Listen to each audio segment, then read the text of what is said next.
Ranking Member Raskin, members of the committee, thank you for the opportunity to discuss my work as special counsel. I love my country and believe deeply in the core principles upon which it was founded. For nearly 3 decades, I've served as a career prosecutor in both Republican and Democratic administrations. I've handled cases ranging from domestic assault and gang violence to public corruption and election crimes across the United States, and I've prosecuted war crimes overseas. I am not a politician, and I have no partisan loyalties.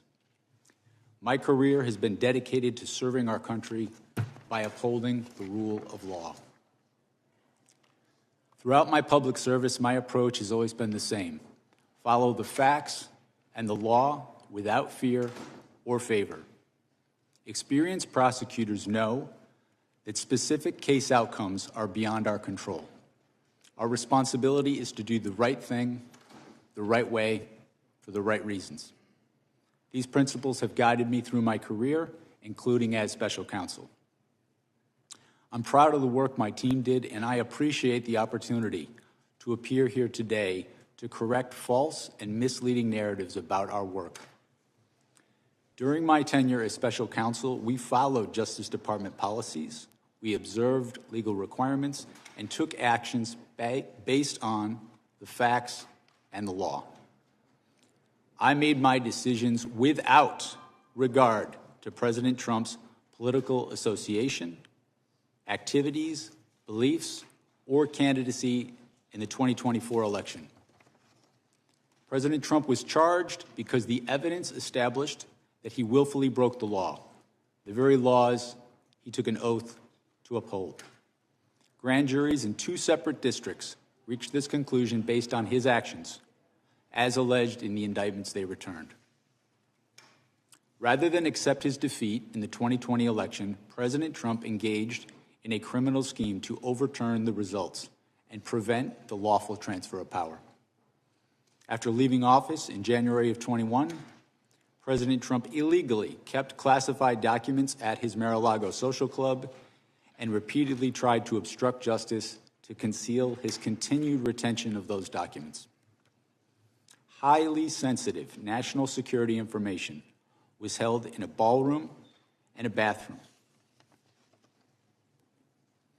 As I testify before the committee today, I want to be clear. I stand by my decisions as special counsel, including the decision to bring charges against President Trump. Our investigation developed proof beyond a reasonable doubt that President Trump engaged in criminal activity. If asked whether to prosecute a former president based on the same facts today, I would do so regardless of whether that president was a Democrat or a Republican. No one should be above the law in this country, and the law required that he be held to account, so that is what I did. To have done otherwise on the facts of these cases would have been to shirk my duties as a prosecutor and as a public servant, of which I had no intention of doing. I remain grateful for the counsel, judgment, and advice of my team. President Trump has sought to seek revenge against career prosecutors, FBI agents, and support staff simply for having worked on these cases. To vilify and seek retribution against these people is wrong. Those dedicated public servants are the best of us, and it has been a privilege to serve with them. After nearly 30 years of public service, including in international settings, I have seen how the rule of law can erode.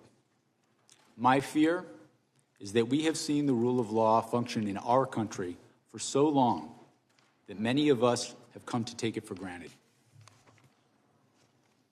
The rule of law is not self-executing. It depends on our collective commitment to apply it. It requires dedicated service on behalf of others, especially when that service is difficult and comes with costs.